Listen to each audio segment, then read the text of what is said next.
আসসালামু আলাইকুম সবাইকে স্বাগত জানাচ্ছি বিডিফিউজে আপনাদের সাথে আছি আমি ফাহাদিয়া মিতো।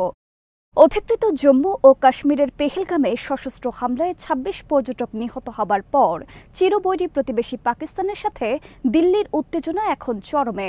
ভারত এই হামলার জন্য পাকিস্তানকে দায়ী করে দেশটির সাথে ৬৫ বছর ধরে চলে আসা সিন্ধু পানি চুক্তি স্থগিত করেছে। পাল্টা ব্যবস্থা হিসেবে ১৯৭২ সালে ভারতের সাথে স্বাক্ষরিত সিমলা চুক্তি বাতিল, ওয়াগা সীমান্ত বন্ধ ও ভারতীয় বিমানের পাকিস্তানের আকাশসীমায় প্রবেশ নিষিদ্ধ করেছে পাকিস্তান। ফলে দুই দেশের মধ্যে আরেকটি যুদ্ধের আশঙ্কা ক্রমেই বাড়ছে। কিন্তু গুরুত্বপূর্ণ প্রশ্ন হচ্ছে, সিন্ধু পানি চুক্তি স্থগিত করে ভারত কি পাকিস্তানে পানির প্রবাহ আটকাতে পারবে? আন্তর্জাতিক আইন কি বলে? ভারতের এই পদক্ষেপ নিয়ে দেশটির বিশেষজ্ঞরাই দ্বিমত প্রকাশ করছেন। এ ব্যাপারে বিস্তারিত থাকছে মোতালিব জামালের প্রতিবেদনে। Indus Waters Treaty of 1960 will be held in abeyance with immediate effect. সিন্ধু পানি চুক্তি স্থগিতে ভারতের সিদ্ধান্তে তীব্র ক্ষোভ প্রকাশ করে পাকিস্তান বলেছে, বিশ্বব্যাংকের মধ্যস্থতায় স্বাক্ষরিত চুক্তি ভারত এককভাবে স্থগিত করতে পারবে না। সিন্ধু অববাহিকার নদীর পানি পাকিস্তানের জন্য একটি জাতীয় ইস্যু, যা দেশের মানুষের জীবন জীবিকার সাথে গভীরভাবে সম্পৃক্ত। তাই সিন্ধুর পানি চুক্তি স্থগিত করলে বিষয়টিকে যুদ্ধের শামিল হিসেবে গণ্য করে সর্বশক্তি দিয়ে তা প্রতিহত করা হবে।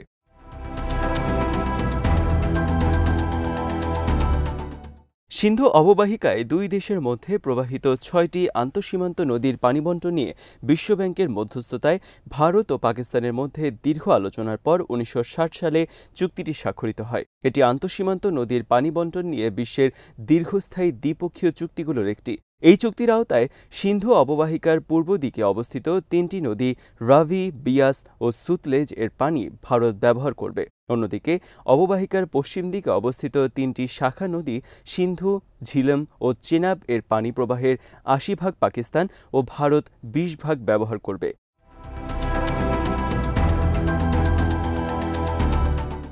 সেভাবেই দীর্ঘদিন ধরে চলে আসছে। তবে মাঝে মধ্যেই ভারত সিন্ধু পানি চুক্তি বাতিলের চেষ্টা করেছে, কিন্তু পাকিস্তানের বাধার মুখে সফল হতে পারেনি। সর্বশেষ পাহেলগামে হামলার পর নরেন্দ্র মোদী সরকার চুক্তিটি স্থগিতের ঘোষণা দিল, যা নিয়ে এখন যুদ্ধের আশঙ্কা প্রবল হয়ে উঠেছে। ভারতের সম্ভাব্য হামলার আশঙ্কায় পারমাণবিক অস্ত্র ভারতের দিকে তাক করা সহ যুদ্ধের পূর্ণ প্রস্তুতি নিয়েছে পাকিস্তান। ক্রমবর্ধমান এই উত্তেজনাকর পরিস্থিতিতে পাকিস্তানের পাশে দাঁড়িয়েছে চীন।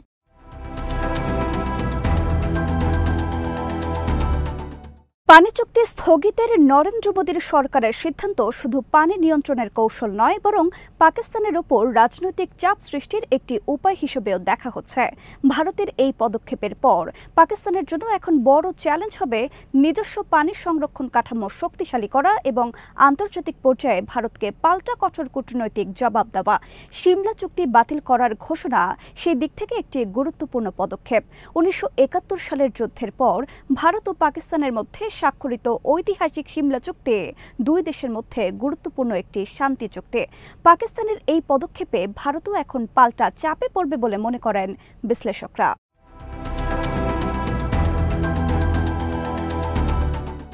সিন্ধু পানি চুক্তির গুরুত্বপূর্ণ একটি ধারা হল, ভারত ও পাকিস্তান নিজেদের প্রয়োজনে অভিন্ন নদীর পানি ব্যবহার করবে, কিন্তু কোনো দেশ কোনোভাবেই পানির প্রবাহ আটকে রাখতে পারবে না। ভারত এই নদীগুলোকে ব্যবহার করে বিদ্যুৎ উৎপাদন করতে ও সীমিত সেচ দিতে পারলেও পাকিস্তানের প্রবাহ ক্ষতিগ্রস্ত হয় এমনভাবে প্রবাহ থামানো বা পানি জমা করতে পারবে না। এই বিধিনিষেধগুলো কারিগরি ও আইনি দিক থেকে সুনির্দিষ্ট করা হয়েছে চুক্তিতে।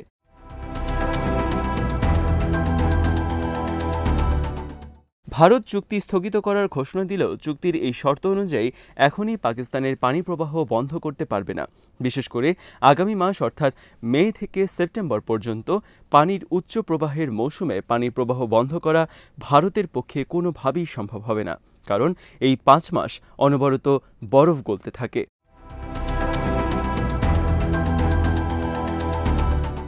এতে করে নদীগুলোতে বিলিয়ন বিলিয়ন ঘনমিটার পানি প্রবাহিত হতে থাকে। প্রবল এই প্রবাহ থামানোর মতো বিশাল কোনো বাঁধ বা অবকাঠামো ভারতের নেই।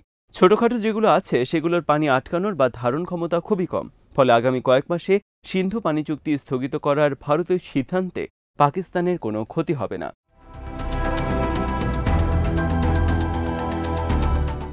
ইন্ডিয়া টুডে পত্রিকায় ভারতীয় বিশেষজ্ঞ অভিষেক দে বলেছেন, চুক্তি স্থগিত করার অর্থ এই নয় যে তাৎক্ষণিকভাবে পাকিস্তানে পানির প্রবাহ বন্ধ করে দেওয়া যাবে, কারণ ভারতের হাতে এখনো সেই অবকাঠামো নেই যার মাধ্যমে তারা সিন্ধু নদীর পানি থামিয়ে দিতে পারবে। পানি আটকে দিয়ে নিজের কাজে ব্যবহার করাও এই মুহূর্তে সম্ভব নয় ভারতের পক্ষে। ভারত বড়জোর সর্বোচ্চ 5% থেকে 10% পর্যন্ত পানির প্রবাহ কমাতে পারবে।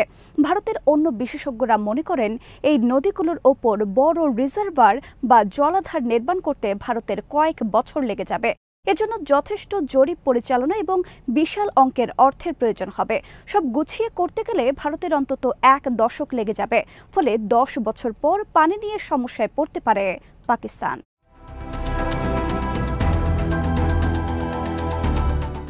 পাকিস্তানের ইংরেজি দৈনিক দ্য ডনের প্রতিবেদনে বলা হয়েছে, সিন্ধু অববাহিকার পানি বিরোধ নিয়েও সালিশি আদালতের একটি রায় পাকিস্তানের পক্ষে যায়।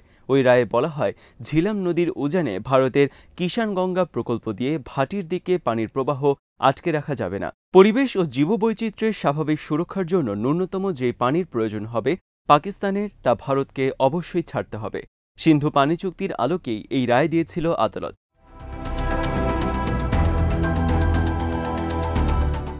অবশ্য সিন্ধু পানি চুক্তি লঙ্ঘন করার ভারতের চেষ্টা এবারই প্রথম নয়। এই চুক্তিটি 1960 সালে ভারতের তৎকালীন প্রধানমন্ত্রী জওহরলাল নেহরু এবং পাকিস্তানের প্রেসিডেন্ট জেনারেল আইয়ুব খানের মধ্যে করাচিতে স্বাক্ষরিত হয়েছিল। 1965 সালে ভারত পাকিস্তান যুদ্ধের সময়ও চুক্তিটি টিকেছিল, কিন্তু 1970 সালে ভারত অধিকৃত জম্মু ও কাশ্মীরে রিয়াসি জেলায় চেনাব নদীর উপর সালাল বাঁধ নির্মাণ করে চুক্তি লঙ্ঘন করে। কিন্তু তারপরও এই চুক্তি 1971 সালে পাক ভারত যুদ্ধেও টিকেছিল।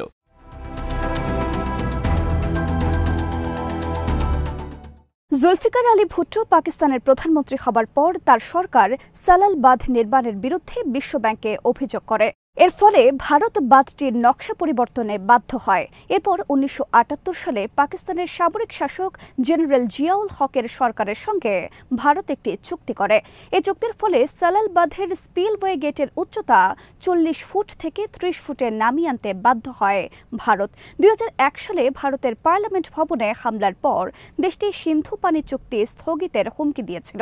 অতীতের এসব তথ্য প্রমাণ থেকে এটি স্পষ্ট, ভারত বারবার সন্ত্রাসবাদের অজুহাত তুলে এই চুক্তিকে স্থগিত করার চেষ্টা করেছে। 2007 সালে ভারত কাশ্মীর উপত্যকার বন্দিপোরার উত্তরে ঝিলাম নদীর উপর কিষানগঙ্গা বাঁধ নির্মাণ শুরু করে।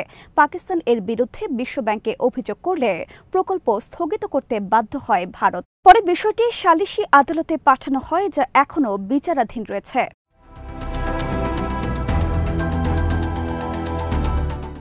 2013 সালে অধিকৃত কাশ্মীরের কিশতওয়ার জেলায় রাতুল নামক স্থানে চেনাব নদীর উপর বাঁধ নির্মাণ শুরু করে ভারত। পাকিস্তান আবারও বিশ্বব্যাংকে অভিযোগ করলে ভারত বাঁধের নকশায় পরিবর্তন করতে বাধ্য হয়।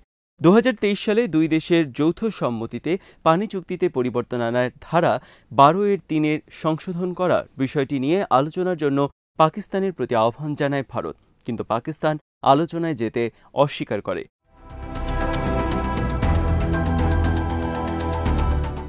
বিষয়টি নিয়ে বর্তমানে দুই দেশই আইনি লড়াইয়ে নেমেছে। ফলে এবার ভারত সিন্ধু পানি চুক্তি স্থগিত করে পাকিস্তানকে চাপে ফেলার যে কৌশল নিয়েছে, তাতে তারা শেষ পর্যন্ত কতটুকু সফল হবে তা এখনই স্পষ্ট করে বলা সম্ভব নয় বলে মনে করেন বিশ্লেষকরা।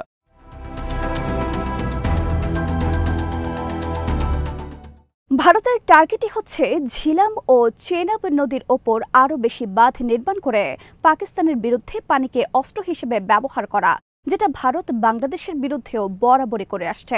আজ এখানে শেষ করছি। সবাই ভালো থাকুন, সুস্থ থাকুন আর দেখতে থাকুন বিডি ভিউজ। চ্যানেলটি ভালো লাগলে সাবস্ক্রাইব করুন, সংযুক্ত থাকুন আমাদের ফেসবুক পেজে। আল্লাহ হাফেজ।